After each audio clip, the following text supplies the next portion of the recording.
Next question, question number 13, by selling a book for 258 rupees. एक 258 रुपये का book बेचने में एक जो बुक सेलर है वो कितना परसेंट गेन करता है, कितना परसेंट प्रॉफिट कमाता है? 20%। उस बुक का प्राइस के अनुसार से वो 20% प्रॉफिट कमाता है। Clear? For how much should he sell it to gain 30%। तो वो इस प्राइस को, बुक का प्राइस को कितना में बेचेगा जो कि वो 30% प्रॉफिट कमा सकता है। ठीक है, कहीं सपोज दैट एक बुक बेचा, उसमें 20% कमाया, ठीक है। अब सोच रहा है नहीं, यही बुक को हम 30% प्रॉफिट के साथ कमाएं तो कुछ तो और एक्स्ट्रा पैसा आने वाला है मेरे पास। अच्छा, तो इस चीज़ को क्या किया, 20% प्रॉफिट, एक आदमी को 20% प्रॉफिट के साथ दिया और दूसरा जो बुक बेचेगा वो उसमें 30% प्रॉफिट वो कमाना चाहेगा। क्लियर? तो उसके लिए हम लोग को फाइंड करना होगा जो अगला आदमी को देगा 30% प्रॉफिट जिसमें कमाएगा उसका प्राइस क्या होगा, उस बुक का प्राइस क्या होगा। ठीक है, अच्छा कितना में बेचेगा जिसमें वो 30% प्रॉफिट कमा सकता है। क्लियर? तो इसके लिए हम लोग को सबसे पहले फाइंड करना होगा, सबसे पहले फार्मूला रिलेट करना होगा। सबसे पहले क्या रिलेट करना होगा? फार्मूला। ओके, तो इसके लिए फार्मूला कौन सा लगाओगे आप? इसके लिए कौन सा फार्मूला लगा रहे हो आप? सिंपल सा, मैं तो पिछला फार्मूला जो देखा हूँ मैं वही लगा रहा हूँ। शायद आप बुक में दूसरा भी फार्मूला देखो, लेकिन सारा फार्मूला एक दूसरे से रिलेट ही है। इसलिए हम देखो, सबसे पहले selling price is equal to, हम लिखना चाहेंगे कॉस्ट प्राइस इनटू प्रॉफिट वाला यहाँ पे फार्मूला अप्लाई करना होगा ना। प्रॉफिट वाला, यहाँ लॉस तो हो नहीं रहा है, प्रॉफिट हो रहा है, इसलिए हम लोग को क्या अप्लाई करना है? प्रॉफिट वाला फार्मूला जो कि सेलिंग प्राइस और कॉस्ट प्राइस से रिलेटेड हो। ओके, तो सेलिंग प्राइस इक्वल टू क्या होता है? Cost price into 100 plus profit upon 100, ये होता है। आप लोग को चाहिए क्या? Cost price. पहले तो आप लोग को फाइंड क्या करना होगा? कॉस्ट प्राइस, तभी जाके इसके लिए 30% का सेलिंग प्राइस निकाल पाओगे। ओके, तो इसके लिए सबसे पहले हम लोग को क्या करना होगा? कॉस्ट प्राइस निकालना होगा इस बुक का। तो कॉस्ट प्राइस तो इजीली निकल सकता है ना, सेलिंग प्राइस तो आप लोग को दे रखा है, सेलिंग प्राइस 258 रुपीज़ दे रखा है।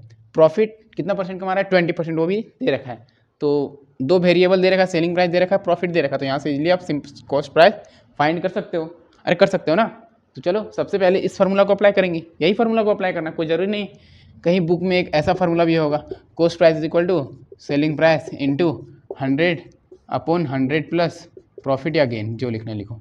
तो ये फार्मूला भी बच्चे क्या करेंगे? याद करेंगे। अरे ये फार्मूला याद थोड़ी ना करना है, एक फार्मूला हो गया, इसी से रिलेट करके सारा फार्मूला बनाओ। ठीक है, जो बन करे, अगर कॉस्ट प्राइस फाइंड करना है तो कॉस्ट प्राइस का ये फार्मूला हो गया, प्रॉफिट फाइंड करना है तो प्रॉफिट के लिए भी हो जाएगा, सेलिंग प्राइस फाइंड करना है तो सेलिंग प्राइस के लिए भी हो जाएगा। बस एक फार्मूला याद रखो ना, सारा फार्मूला थोड़ी ना याद रखना जरूरी, सारा फिर रिलेट करके बनाओ। हाँ, लॉस का एक याद रखो और अगला रिलेट करके दो और लिखो। क्लियर? तो चलिए स्टार्ट करते सॉल्व करने के लिए। तो सिंपली सबसे पहले क्या करते हैं हम लोग को फाइंड करना क्या है? Cost price. ठीक है, इस बुक का क्या करना होगा? कॉस्ट प्राइस फाइंड करना होगा, उसके बाद ही हम लोग 30% के लिए सेलिंग प्राइस फाइंड कर पाएंगे। सबसे पहले अप्लाई करना होगा डायरेक्ट ये फार्मूला।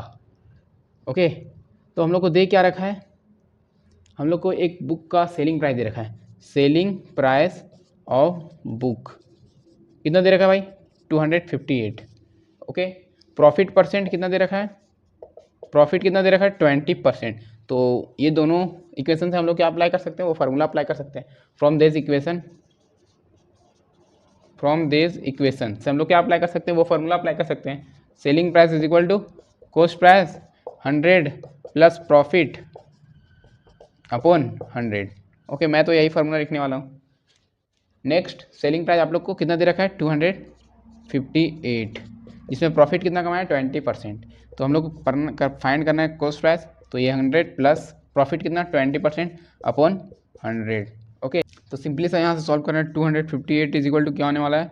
कॉस्ट प्राइस, और ये आपका इधर आ जाएगा, ये 100 प्लस 20 क्या हो जाएगा? 120 बाई, ये आपका 100 होने वाला है ना, 120 बाई 100, ये आप काट लो। 10 से 12 बार में जाएगा, 10 से 10 बार में जाएगा, एंड 2 6 12 एंड 2 5 10, तो यह मल्टीप्लाई होकर जाएगा आपका 258 into 5 by 6 is equal to CP।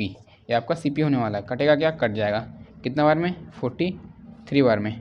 तो CP इज इक्वल टू हो जाएगा 43 इंटू 5, दैट मीन्स 215। तो बुक का कॉस्ट प्राइस क्या होगा? ओरिजिनल कॉस्ट प्राइस 215 रुपीज़, और वो बेचा कितना में? 258 रुपीज़ में।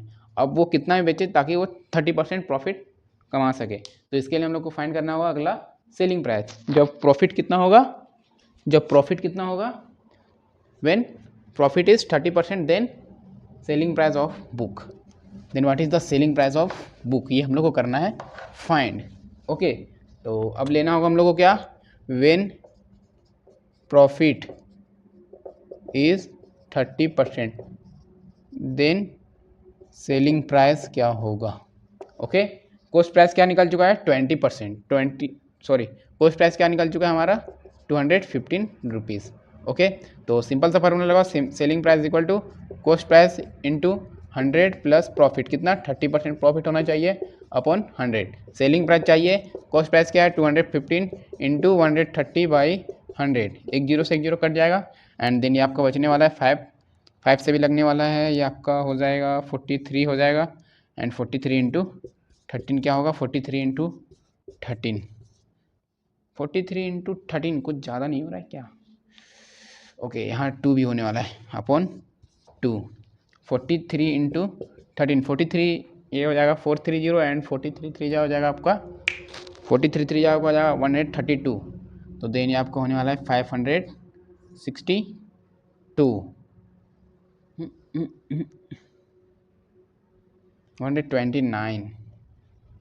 129 एंड 420 549 होने वाला है ना, 549/2 ये आपका होने वाला है सेलिंग प्राइस। इसको सॉल्व करोगे तो यहाँ से पता चलेगा 274.5 रुपीज़ होने वाला है। ओके, अरे क्लियर है क्या, कैलकुलेशन सही है ना, देख लो एक बार ट्राई कर लो। 43 10 जा 430 प्लस 129 मिस्टेक हो गया, ये 559 होगा। ओके, और ये 5 यहाँ तो 9.5 हो जाएगा, 279.5। तो अगर वो 279.5 रुपीज़ में बुक को सेल करेगा तो जाके उसको 30% प्रॉफिट होने वाला है उस बुक में, जब कॉस्ट प्राइस बुक का कितना होगा 250 रुपीज़।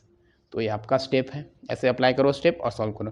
तो फार्मूला एक ही याद करना है, उससे रिलेट करके अगला फार्मूला बनाना है। तो प्रॉफिट लॉस के लिए 2 ही फार्मूला है और सिंपल सा बेसिक सा फार्मूला है, प्रॉफिट इज इक्वल टू क्या होता है selling price minus cost price, वो तो बेसिक सा फार्मूला है। तो पिछला क्वेश्चन 5 6 तक यूज आ रहा था और आगे इधर ये सब फार्मूला का हम लोग यूज करके क्वेश्चन को सॉल्व कर पा रहे हैं।